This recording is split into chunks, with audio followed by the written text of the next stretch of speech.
dala-dala'y kabuhayan, bunga sa mamamayan, pagpapalahi ng halaman, ang serbisyo sa ating bayan, hangad ay masadla ng ani, makikinabang ang marami, halamang inaani. Maraming buhay ang bubuti.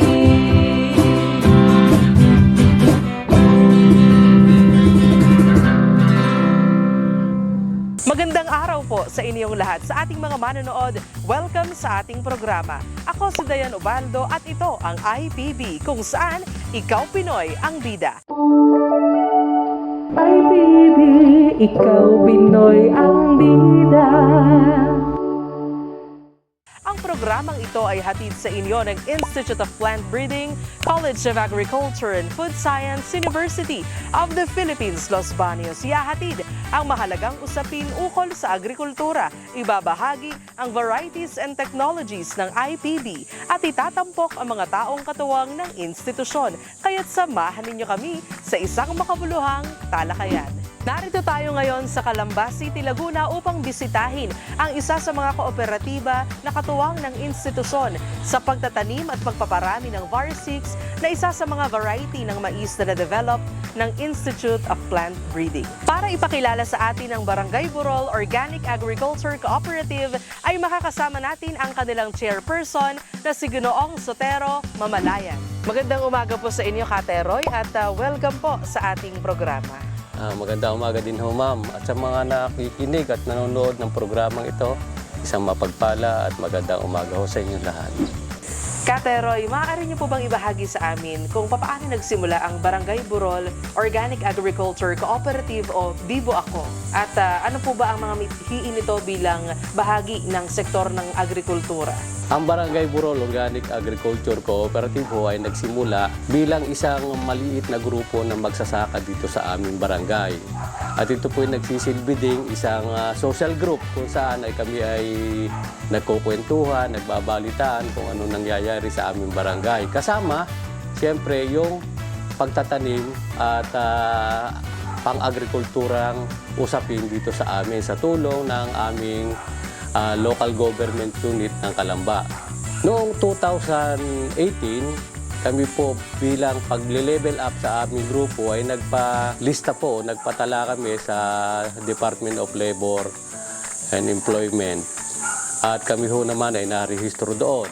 Noong 2020, sa hangaring ma-level up din po ang aming samahan, ay kami nagsumikap na ito ay iparehistro sa Cooperative Development Authority, kung saan kami ay narehistro noong July 29, 2020.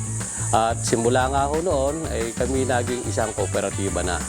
Pero noong una po, kami po ay isang maliit na grupo lang at kami ay nagsumikap din na makarating sa mga ahensya ng ating pamahalaan at humingi ng tulong doon. Ang isa nga po dito ay ang Institute of Plant Breeding sa Los Baños. Doon po kami humingi ng tulong at humingi ng payo kung paano magtanim ng mais. At mula po nga noon, kami kanilang tinulungan at tinuruan kami ng mga makabagong teknolohiya kung paano magtanim ng mais. Lalo-lalo na yung tinatawag po natin na VAR6 na mataas sa protina at kailangan natin ngayon. Ang layunin po namin bilang isang kooperatiba pang-agrikultura, una-una ay para mapataas yung level ng pamumuhay ng aming mga kasapi. At gayon din, gusto namin makatulong sa mga programa ng gobyerno para sa ating food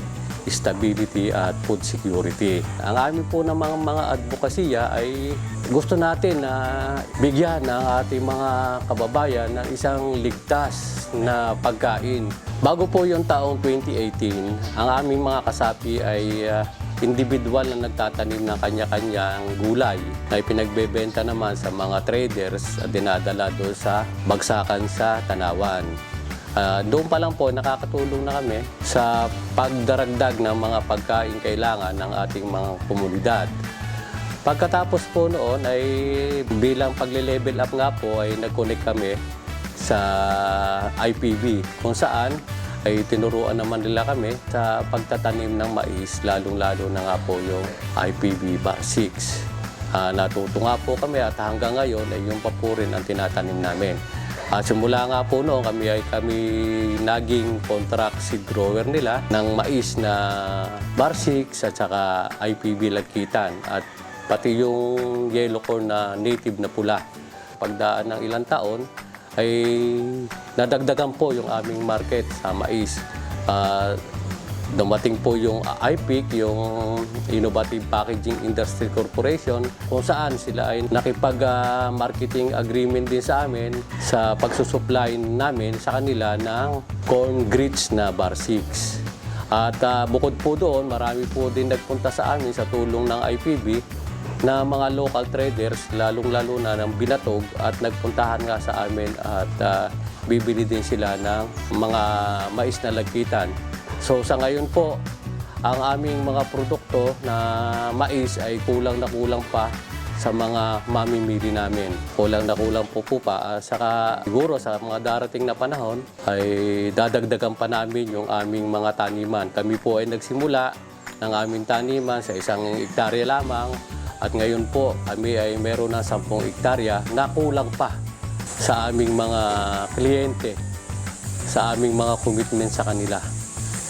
Sa katunayan, palagi nga po silang tanong ng tanong sa amin, tawag ng tawag kung meron na ba buwang available na produkto. Pero sa ngayon po ay bilang kapapatak lamang po ng ulan ay magtatanim lang po kami. Bakit po IPB bar 6 at LB Lagkitan ang napili niyo pong mga variety na itanim at paluguin dito sa Barangay Burol, Calamba? Ang karakteristik po ng IPB bar 6, kung bakit ito'y aming napili upang isa sa pangunahin naming tanim ay unang-una, mataas po ang ani nito. Ang naaani naming mais sa bawat hektarya ay depende sa variety ng mais. Pag ang variety ng mais ay yung bar 6, umaabot siya ng 3 tonelada sa hektarya o mas mahigit pa. At katulad din yan ng lagkitan, gayon din. 3 tonelada o higit pa sa bawat hektarya. Subalit, yun namang silage, kung saan ay kasama yung corn stalk, nakakaani kami ng hanggang 35 tonelada sa 1 hektarya. Kaya lang, siyempre, iba't iba ang presyo ng bawat variety. Kung ang bar 6 ay 35 to 40 per kilo, gayon din ang lagkitan, yun naman sa silage, kung saan ay kasama lahat, ay umaabot lamang siya ng 360 bawat kilo. Pangalawa, ito po ay isang nutritious na pagkain, kung saan marami tayong makukuhang mga nutrisyon galing dito. At ang pangatlo po nga, kahit sa dahilan nga po na ito ay nutritious, marami na nabili dito at mataas na po ngayon ang market ng IPB bar 6. Ay yung po namang ang isa pa, ito po ay nagiging isa sa pinakamabuting alternatibong pagkain natin bukod sa bigas. Kung tutusin nga po, kung sanay nga lamang tayo, ay mas mataas pa ang nutrisyon na naibibigay nito sa kaysa ating bigas na kinakain ngayon. Yung po namang IPB Lagkitan, siya po ay masarap na pagkain natin ng tao. At bukod po sa mataas din po ang ani niya, ito po ay nagiging substitute din o alternative food sa bigas. Masarap po siya at marami din po ang bumibili nito at naghahanap nito at mataas din po ang market nito. Kaya pag tayo nagtanim nitong 2 variety na ito, hindi po tayo makakaranas ng problema sa marketing kasi marami na po ang may gusto nito. At naniniwala sila o tayo na ito isang mabuting pagkain para sa katawan ng tao. Gusto ko nga palang ipakita sa inyo ang aming corn meal na ginagamit sa paglulugas ng aming mais. Mapula man ito, maputi, basta siya ay tuyo at nasa tamang moisture content na 12 to 13%. Ipapakita po namin siya, pag lumabas po siya dito, ito po na po ang tinatawag nating corn grits. At pag siya lumabas dito ng corn grits na, saka namin ipapackage at i-deliver sa aming mga kliyente. So, tingnan po natin. Ito po siya. Oh. Ay.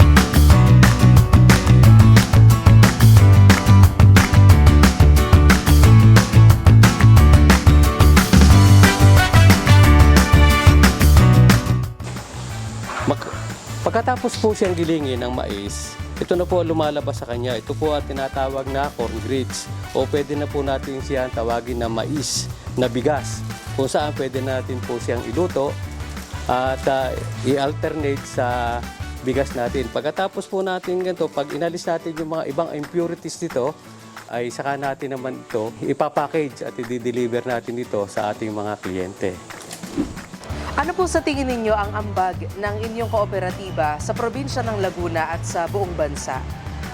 Sa palagay ko, maliit man kami, ay malaki na din ang naging ambag namin sa probinsya.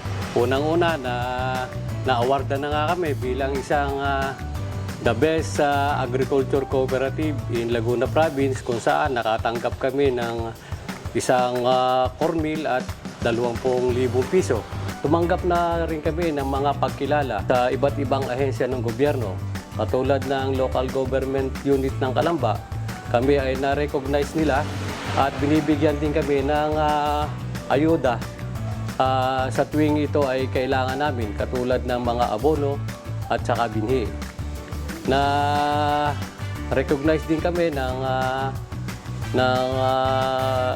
Cooperative Development Authority kung saan ay nagbibigay din sila sa amin ng maraming training at mga pag-aaral tungkol sa pagpapatakbo ng isang kooperatiba. Bukod dito, ay sa palagay ko, ay nakakaambag kami sa susupply ng mga pagkain natin dito sa ating komunidad. Kasi nga yung aming pinoproduce ay mga pagkain at kahit papano ay nakakatulong ito, nakakadagdag para sa pagkain ng ating sambayanan.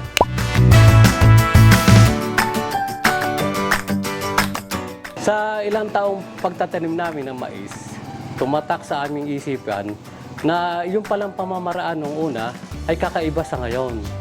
May mga bago ng teknolohiya na lubos na kapakipakinabang sa mga magsasakang katulad namin.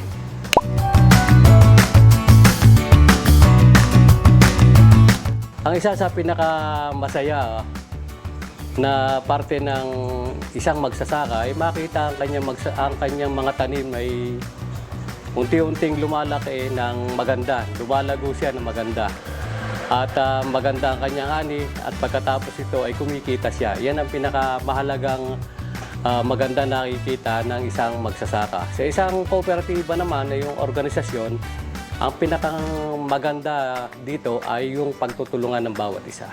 Ako, sa buo ng aking mga kasapi at aking mga kasama ay lubos nagpapasalamat sa inyo, lalong-lalo na sa IPB na siyang nagbigay sa amin ng kaalaman at daan upang kami ay maging ganito ngayon. Kung bakit nalaman namin ang pagtatanim ng IPB Bar 6 at saka LB Lakitan. Kami po ay lubos na nakikinabang dito bilang isang kooperatiba na hindi lamang po kami. Sasabi natin na ang lahat ng mga tao sa komunidad ay nakikinabang din sapagkat sila ay nakakatikim din ng ating mga produkto.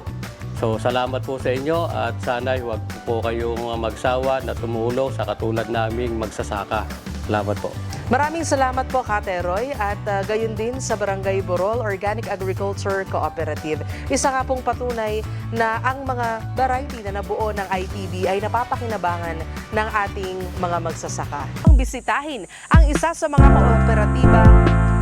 Sige, ulit ako. Isang magandang umaga ho sa ating lahat. Okay na yan.